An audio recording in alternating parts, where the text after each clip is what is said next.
할렐루야. 참 좋은 날입니다. 오늘 여러분과 함께 마가복음 성경 공부하게 돼서 참 기쁩니다. 오늘은 마가복음서 14장입니다. 14장 22절부터 우리가 함께 공부를 하는데 이제 앞에 부분도 좀 살펴보는 시간을 갖도록 하겠습니다. 22절 말씀을 보시면 그들이 먹을 때 예수께서 떡을 가지사 축복하시고 떼어 제자들에게 주시며 이르시되 받으라, 이것은 내 몸이니라. 예수님께서 성만찬을 제정하시는 그러한 장면이 22절부터 기록이 되어져 있습니다. 자, 마가복음서 14장 22절을 말하는 겁니다. 근데 여기에 보면 예수께서 떡을 가지사 축복하시고 그렇게 말씀하고 있습니다. 떡을 가지사 축복하셨다. 헬라어로 보면 아본 아르톤 율로게사스라는 그런 말인데, 예수님께서 이제 유월절 식사를 하시던 도중에 성찬 의식을 제정하시는 그런 장면입니다. 그냥 예수님이 떡과 음료를 먹고 포도주를 먹고 그냥 끝난 것이 아니라 아주 특별한 이 성만찬을 제정하셨습니다. 그래서 이 성만찬은 기독교의 그 성례전 가운데 중요한 한 가지죠. 세례와 성만찬, 이 두 가지 정말 중요하죠. 그래서 이 성찬 의식은 그리스도의 순환의 의미와 그리고 성도 간의 연합, 이러한 것들을 잘 보여주는 너무나도 값진 의미를 지니고 있습니다. 그래서 공관복음서, 마태복음서 26장, 누가복음서 22장, 그리고 마가복음서 14장에 전부 기록되어 있습니다. 자, 이렇게 예수님께서 떡을 가지사 축복하셨다고 그렇게 말합니다. 그리고 이제 22절 말씀을 보면 예수님께서 어떻게 말씀하시냐면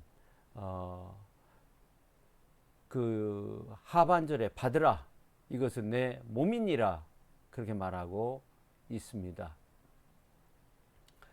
자, 그런데 이 받으라는 이 말은 사실은 예수님이 떡을 가지사란 말과 동일해요. 이게 받으라는 것은 떡을 가져라, 그런 의미가 있죠. 너희들 각자가 받으라, 그런 의미가 있는 것입니다.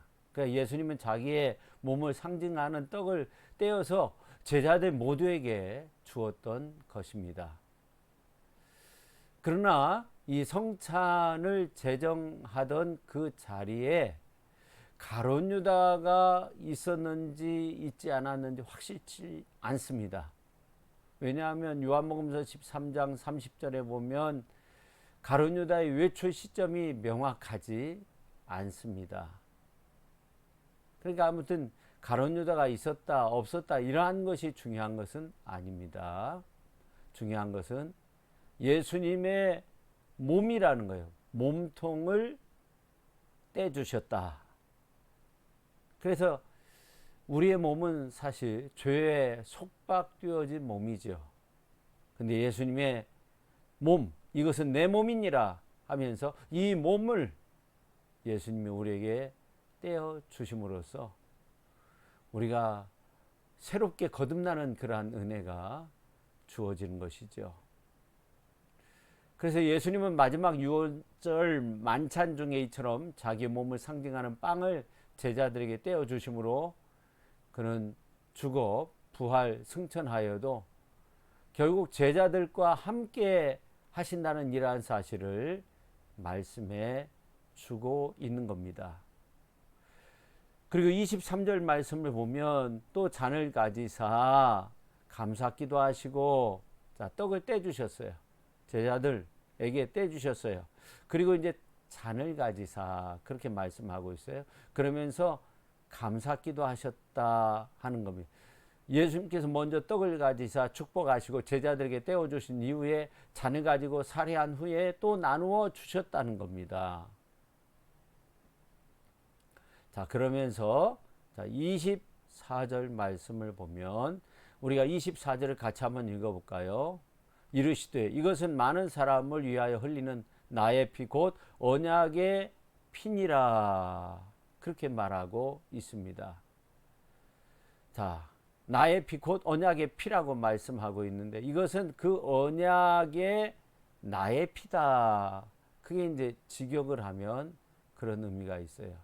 이것은, 이 잔은 그 언약의 나의 피다 하는 겁니다.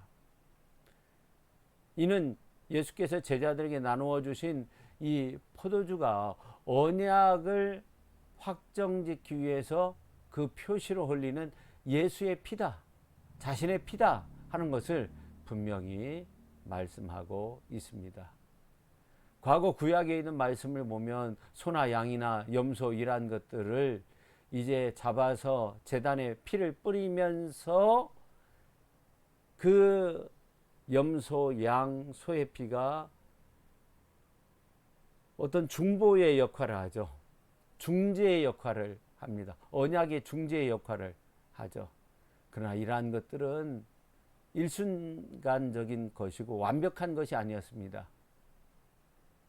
그런데 예수님께서 이제 인류의 구속자이신 예수님 자신, 그 구속의 언약, 구원의 언약을 동참하는 그 구속의 언약을 확정하는, 죄 사함을 얻어서 구원함을 얻는 그 언약을 확정하는 표로서 자신의 피를 언급하고 있는 겁니다. 그래서 이제 오늘 말씀에 보면 뭐라고 말씀하고 있냐면 나의 피 곧 언약의 피라고 그렇게 말씀하고 있습니다. 그래서 22절에 이것은 내 몸이다 하는 말씀과 통하는 말씀이 바로 나의 피 곧 언약의 피라고 그렇게 말씀하고 있어요. 근데 24절에 보니까 많은 사람을 위하여 흘리는 나의 피라고 그렇게 말하고 있어요. 어느 한 개인에게만 특정되어진 피가 아니라는 것. 많은 사람을 위하여, 이것이 중요해요. 근데 위하여라는 말은 휘페르라는 말로 무엇뭐를 대신해서, 위하여라는 말은 무엇을 대신해서, 우리를 대신해서, 우리의 죄 많은 그 허물 많은 우리를 대신해서, 그런 의미가 그 속에 담겨져 있는 겁니다.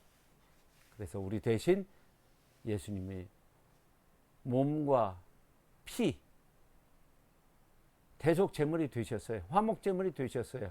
그래서 우리를 구원의 길로 이끌어 주신 줄로 믿습니다. 자, 그러면서 25절에 있는 말씀을 보면, 자, 25절 우리가 같이 한번 읽어볼까요? 25절. 이에 그들이 찬미하고 감람산으로 가니라. 자, 25절. 방금 읽은 것은 이제 26절이고 25절. 자, 다시 한번 읽어볼까요? 진실로 너에게 이르노니 내가 포도나무에서 난 것을 하나님 나라에서 새 것으로 마시는 날까지 다시 마시지 아니하니라 하시니라.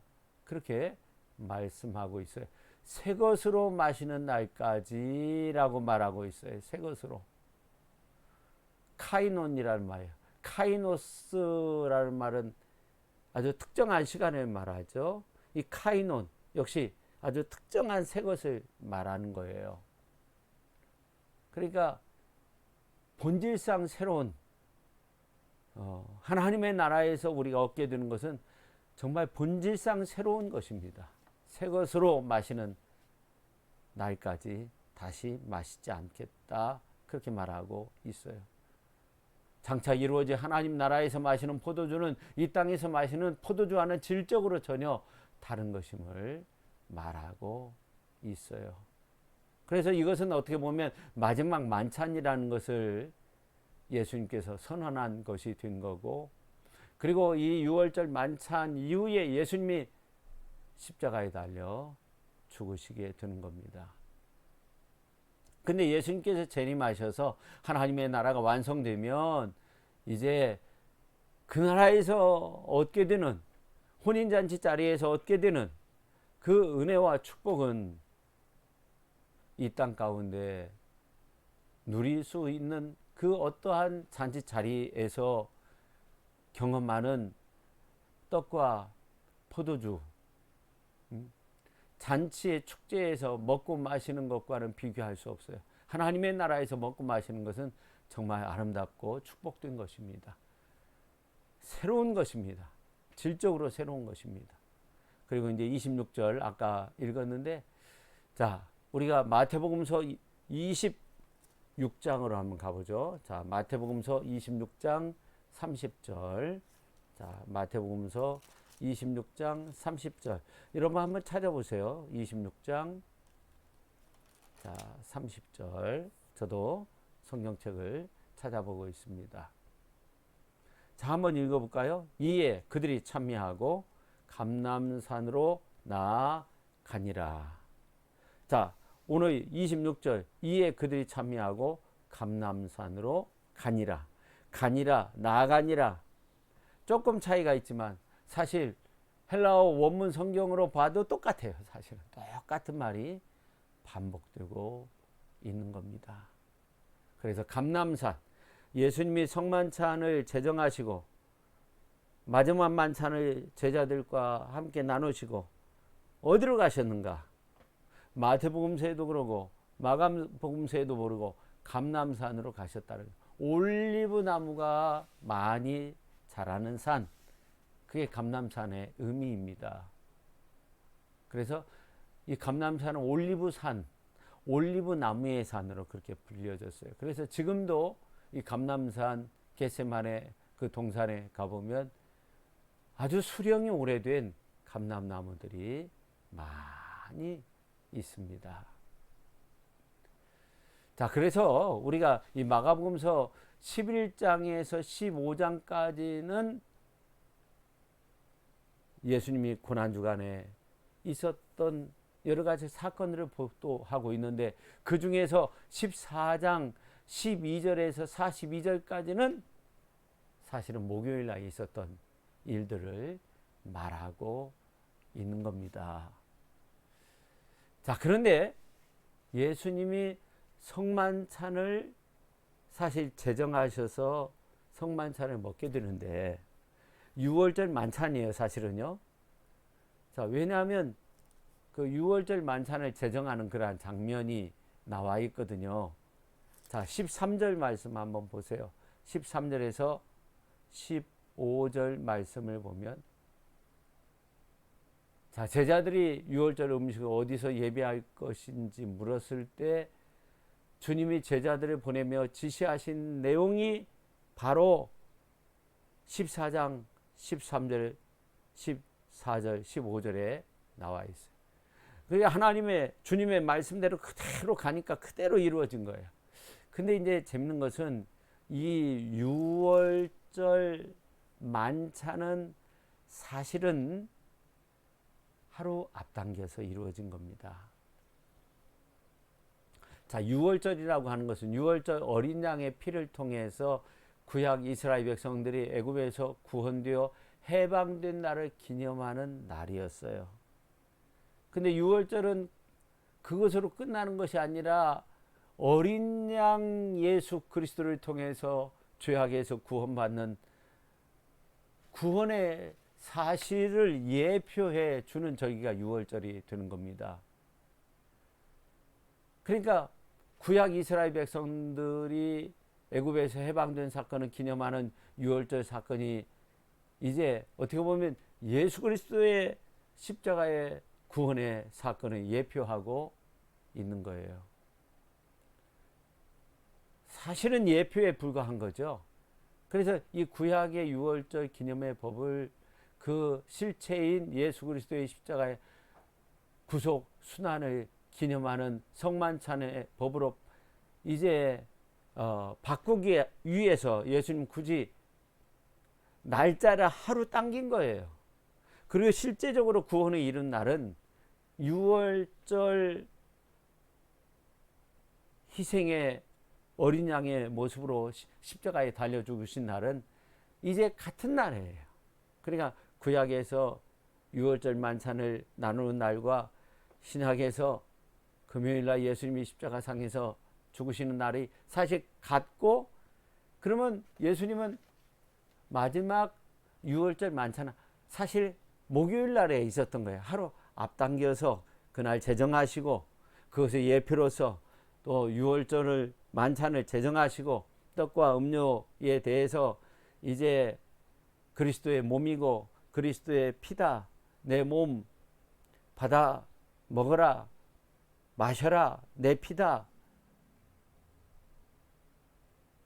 그렇게 하루 전날 말씀하시고 실제적으로 금요일날 예수님이 그 구원을 이루신 거예요. 십자가상에서 이루신 거예요. 그래서 하루 당겨서 예수님이 마지막 6월절 만찬을 행하실 때, 마지막 6월절을 지키실 때 하루는 당겨서 그렇게 하나님의 구원을 이루셨다 하는 것을 볼 때 이 성만찬의 의미가 굉장히 큰 거고요. 십자가의 의미는 더욱더 큰 거고요. 우리와 뗄 수 없는, 구원과 뗄 수 없는, 우리에게 희망을 주고 소망을 주고 생명을 주는 그러한 사건이 십자가의 사건이 된다는 것을 우리가 잘 알 수 있는 겁니다. 그래서 여러분들이 이 땅 가운데 사는 동안 예수 십자가를 자랑하시고 십자가의 구원의 은혜 속에서 그렇게 기쁨에 찬 모습으로 그렇게 살면서 언제나 예수 사랑 안에서 그렇게 주님의 몸과 주님의 피를 느끼고 연합하며 예수의 복음을 전하며 그렇게 훌륭하게 믿음의 길을 걷는 저와 여러분 모두가 될 수 있기를 예수님의 이름으로 축원합니다.